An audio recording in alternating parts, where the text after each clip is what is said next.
Hello friends, एक्सीएम learning academy में आप सभी का स्वागत है। फ्रेंड्स, मैं हूं मोहम्मद अफजल और आज के इस क्लास में हम बात करने वाले हैं कि कैसे बना हिमालय। कुछ समय से हम क्लासेस नहीं ला पा रहे हैं। कुछ मेरी कुछ प्रॉब्लम्स हैं, इसके लिए क्लासेस नहीं आ पा रही हैं। लेकिन मेरा प्रयास है कि अब मैं क्लासेस को स्टार्ट करूं अपने इस यूट्यूब चैनल पर। निरंतरता बहुत ज़रूरी है। अगर निरंतरता नहीं होगी तो फिर चीज़ों में मज़ा नहीं आता है। तो आज की इस छोटी सी क्लासेस में हम बात करने वाले हैं कि हिमालय कैसे बना। फ्रेंड्स, आप सभी को पता है कि हिमालय, एक नाम सुन के ही हमें आभास होता है हिमालय यानी बर्फ़ का घर। हिमालय बना कैसे? हिमालय की जो सबसे ऊंची चोटी माउंट एवरेस्ट 8,848 मीटर जिसकी ऊंचाई थी, जो अब बढ़ कर के शायद 8,850 मीटर हो गई है। क्यों हिमालय की ऊंचाई बढ़ रही है? क्यों हिमालय माउंट एवरेस्ट संसार की सबसे ऊंची चोटी है? इन पहलुओं पर थोड़ा हम बात करते हैं। हम हिमालय का निर्माण की बात करते हैं कि हिमालय का निर्माण कैसे हुआ। तो हिमालय के निर्माण में कई सारे वैज्ञानिकों ने अपने सिद्धांत प्रस्तुत किए, जिसमें से कोबर की भूसन्नति का सिद्धांत और प्लेट टेक्टोनिक का सिद्धांत, ये सारी चीज़ें थी।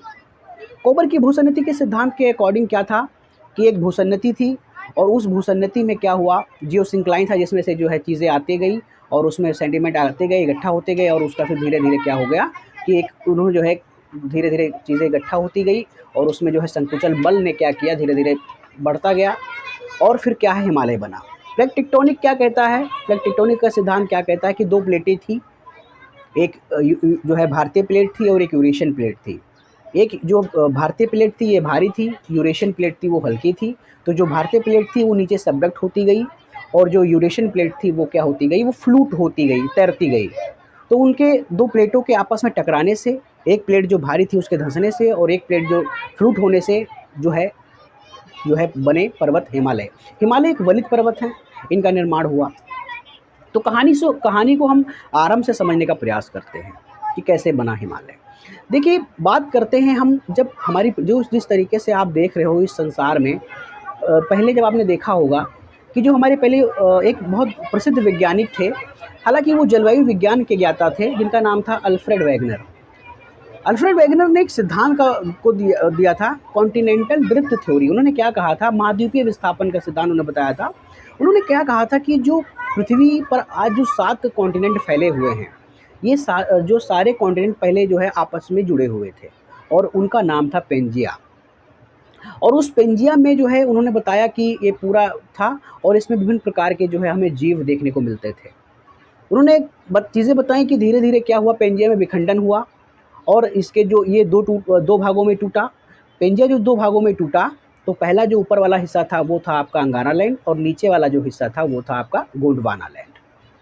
इस तरीके से फिर धीरे धीरे समय के साथ साथ क्या हुआ कि अंगारा लैंड में भी विखंडन होना स्टार्ट किया और उसमें भी चीज़ें टूटी और उसी में से एक हिस्सा टूट कर बना यूरेशिया। इसी तरीके से नीचे गोंडवाना लैंड भी कई हिस्सों में टूटा और जिसमें से एक आपका जो अफ्रीका भी टूट के उससे अलग हुआ। और जो ये हमारा भारत है, ये अफ्रीका का ही भाग था। समय के साथ साथ क्या हुआ कि ये अफ्रीका से टूट के अलग हो गया और फिर ये धीरे धीरे वह पूर्व की ओर विस्थापित होने लगा। और विस्थापित होने के बाद क्या हुआ कि ये जाकर के टकरा गया किससे, यूरेशिया से।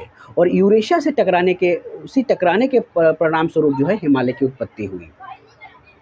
हालांकि ये प्लेटें थी जिसको हम, अगर आप हमारी क्लासेस देखोगे तो उन क्लासेस में मैंने बेहतर तरीके से उसको आपको बताने का प्रयास किया है कि किस तरीके से ये प्लेटें टकराई थी। आप उसको देख सकते, हिमालय के निर्माण में आप हिमालय को आप देख सकते हो।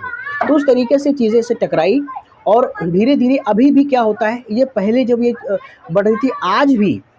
अब इसमें एक प्रश्न उठता है कि हिमालय को जब मापा गया था तो वो 8,848 मीटर था और अभी हिमालय की ऊंचाई वो 8,850 हो गई है। क्यों? इसका रीज़न ये है कि आज भी भारतीय प्लेट यूरेशियन प्लेट की हर वर्ष 2 सेंटीमीटर की दर से बढ़ रही है। इसी के लिए आज भी हिमालय की ऊंचाई बढ़ रही है। हिमालय को भी हमने देखा था, तो हिमालय को हमने 3 भागों में बांटा था इस तरीके से, महान हिमालय, मध्य हिमालय और शिवालिक। हमने चीज़ें आपको बताई थी कि जो महान हिमालय है वो नंगा पर्वत से लगा करके नामचा बरवा तक फैला हुआ है। लगभग ये 2500 किलोमीटर इसकी तो इसकी लंबाई है। और इसकी जो सबसे ऊंची चोटी है वो है माउंट एवरेस्ट। उस समय जब इस चोटी को मापा गया था तो इसकी ऊंचाई थी 8,848 मीटर। तो इस तरीके से फिर हम बात करते हैं मध्य हिमालय की। तो मध्य हिमालय जो है असतत अवस्था में फैला हुआ है, मतलब ये कहीं पर कटा छटा है। उसी तरीके से शिवालिक भी आपका है, और फिर उस शिवालिक के बाद फिर धीरे आपके उत्तर भारत के मैदान जो है हमें देखने को मिलते हैं। अब हम बात करते हैं कि जो है हिमालय का महत्व क्या है। देखिए, हिमालय का बहुत बड़ा महत्व है। अगर हम दो आधारों पे हिमालय का महत्व देखने का प्रयास करेंगे तो आपने देखा होगा कि जो हिमालय है वो एक प्राकृतिक सीमा का काम करता है। इस तरीके से आप जो है देखेंगे कि चाइना के कुछ हिस्से में ये जो है एक प्राकृतिक सीमा का काम करता है। दूसरी बात क्या होता है कि सबसे जो महत्वपूर्ण बात है, जो सबसे महत्वपूर्ण बात है कि अगर ये हिमालय की अवस्थिति ऐसी नहीं होती तो क्या होता कि साइबेरिया से आने वाली ठंडी हवाएं भारत में डायरेक्ट जो है वो इंटर होती, और भारत में जो उसका जो टेम्परेचर हो, जो ठंडी होती, बहुत बढ़ जाती थी। मतलब आप समझ सकते हैं कि जो उत्तर भारत का जो क्षेत्र है ये पूरा ठंडी में एकदम सिकुड़ करके स्थिति खराब हो जाती है इसकी। लेकिन जो साइबेरिया से आने वाली ठंडी हवाओं को हमारा हिमालय रोक लेता है, जो कि उनकी हवाओं को यहाँ नहीं आने देता है, जिससे क्या होता है कि हम ठंडी से बच पाते हैं। उसी तरीके से और भी कई सारे महत्व इसके हैं। हिमालय में कई प्रकार की जड़ी बूटियाँ पाई जाती हैं, और उन जड़ी बूटियों से क्या होता है कि कई सारे जो है औषधि बनाई जाती है, और उससे जो है लोगों के उपचार में जो है सहायता मिलती है।